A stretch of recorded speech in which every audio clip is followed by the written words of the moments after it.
తెలియజేస్తున్నాను అధ్యక్ష. లక్ష్మణ్ గారు, విప్ లక్ష్మణ్ గారు.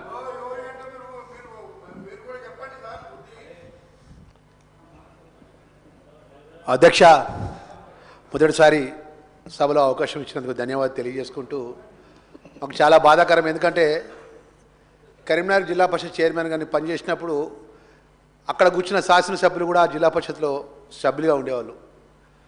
ఇక్కడికి వచ్చిన తర్వాత గత శాసనసభ సమావేశాలు జరుగుతుంటే హరీష్ రావు గారు మాట్లాడే తీరు కానీ, కేటీఆర్ గారు మాట్లాడే రన్నింగ్ కామెంటరీ కానీ, పక్కనే ఉన్న పల్లె రాజేశ్వరరెడ్డి గారు వారు మాట్లాడే తీరు కానీ ఎంత బాధాకరంగా ఇస్తుందంటే, ఒక గౌరవమైన చట్టసభలో తెలంగాణ ప్రజానీకం ఎన్నుకోబడ్డ గౌరవ ముఖ్యమంత్రి గారు, గౌరవ మంత్రివర్యులు, శాసనసభ్యులందరము ప్రజల పక్షాన చట్టాన్ని చేసి ప్రజలకు మేలు చేసే కార్యక్రమం చేపడతాం అనుకున్నాం. ఎప్పుడు చూసినా కూడా వాళ్ళు మాట్లాడే మాటలు ఏంటంటే, మనం మాట్లాడిన మాటలకు కౌంటర్ ఏ విధంగా ఇవ్వాలి, మళ్ళీ ఏ విధంగా ఇబ్బంది పెట్టాలి, మీరు ఇచ్చినటువంటి గ్యారంటీ పథకాలు ఎప్పుడు అమలు చేస్తారనేటువంటి ఏకవచనంతో మాట్లాడు. ఒక గౌరవ స్పీకర్, ఒక దళిత వర్గానికి చెందిన స్పీకర్ని పట్టుకొని ఏయ్ అని మాట్లాడే బాధ. మా బలైన వర్గాలైనటువంటి మా పొన్నం ప్రభాకర్ గౌడ్ గారు పట్టుకొని నువ్వు కూర్చో అంటాడు కేటీఆర్. మళ్ళీ మాట్లాడతాడు, నా స్నేహితుడు, నా ఉద్యమంలో కలిసి పనిచేసిందని చెప్పి మళ్ళీ మాట్లాడతారు. నిజంగా ఈరోజు వాళ్ళు మాట్లాడే ధోరణి ఏ విధంగా ఉందంటే, నిన్నగాక మొన్న పేపర్లో చూసినాం అధ్యక్ష, 6 మంత్రులకి సమాధానం చెప్పిండు హరీష్ రావు అంటాడు. ఏం హరీష్ రావు సమాధానం చెప్పిండు అధ్యక్ష?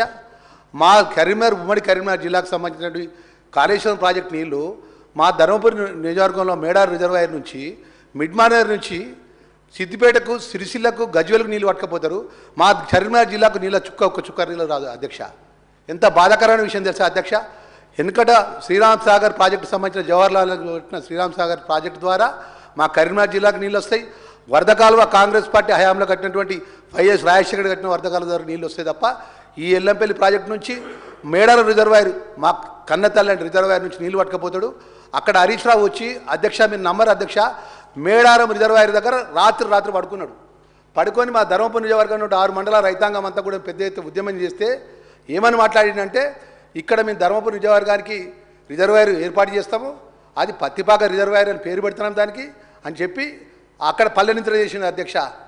ఒక దొరగారింట్ల పల్లెనిద్ర చేసి ఏం చెప్పిండు, మేము ధర్మారం మండలంకు, వెరగటూరు మండలానికి, ధర్మపురి నియోజకవర్గానికి నీ తాగునీరు ఇస్తా అని చెప్పి అసెంబ్లీ సాక్షిగా ముఖ్యమంత్రి గారితో ప్రకటన ఇప్పించిండు అధ్యక్ష 2016-17లో.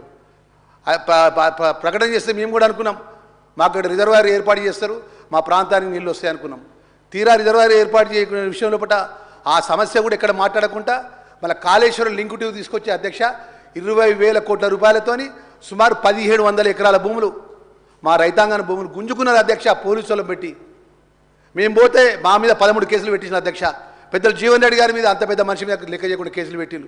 ఇవాళ వచ్చి మాట్లాడే మాట సభ దూరిన వాళ్ళ యొక్క మాట్లాడే ఆలోచన విధానం ఎట్లా ఉన్నదంటే, మనం చెప్పినట్టు పేదవాళ్ళకి సంబంధించినటువంటి 6 గ్యారంటీ పథకాలు ఎక్కడ అమలు చేస్తారో, ప్రజలలో ఎక్కడ మంచి పేరు వస్తుందో, రేపు రాష్ట్ర ముఖ్యమంత్రిగా పెద్దలు రేవంత్ రెడ్డి గారి నాయకత్వంలో గౌరవ మంత్రివర్యులు కానీ, గౌరవ శాసనసభ్యులు కానీ ఏ విధంగా ప్రజల ఆదరణతో రేపు రాష్ట్రంలో ముందుకు పోతామనే ఉద్దేశంతో మనం ఏ విధంగా ఇరికాటం పెట్టే ఉద్దేశంతో ఆలోచన చేస్తున్నారు తప్ప, అధ్యక్ష వాళ్ళు మాట్లాడమండి అధ్యక్ష.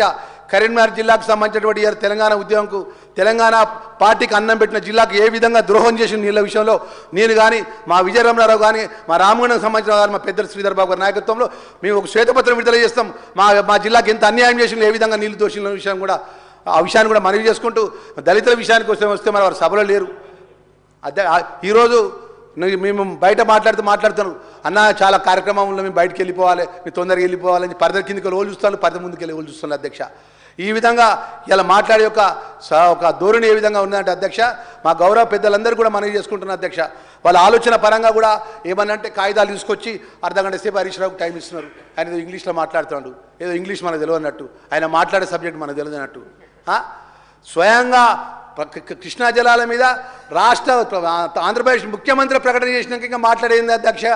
దయచేసి అధ్యక్ష మీకు చేతులు తేడి దండం పెడుతున్న అధ్యక్ష, వాళ్ళు మాట్లాడే మాటలకు వాళ్ళు మాట్లాడే ధోరణికి ఒకసారి ఆలోచన చేసి టైం కూడా సరిగా ఇచ్చే విషయంలో కూడా ప్రత్యేకంగా దృష్టి పెట్టాలని మనవి చేసుకుంటూ, ముఖ్యంగా మా ప్రాంతానికి సంబంధించిన ధర్మపురి నియోజకవర్గం విషయంలో పట్ల ఈ యొక్క కేసీఆర్ కానీ కేటీఆర్ కానీ హరీష్ అదేవిధంగా ముఖ్యమంత్రి గారు కానీ అన్ని విధాలు మా కరీంనగర్ జిల్లాలో చేసినటువంటి అన్యాయాన్ని కూడా మీకు టైం ఇచ్చిందో చెప్తామనే విషయాన్ని మనవి చేసుకుంటూ నేను సెలవు తీసుకుంటున్నా అధ్యక్ష.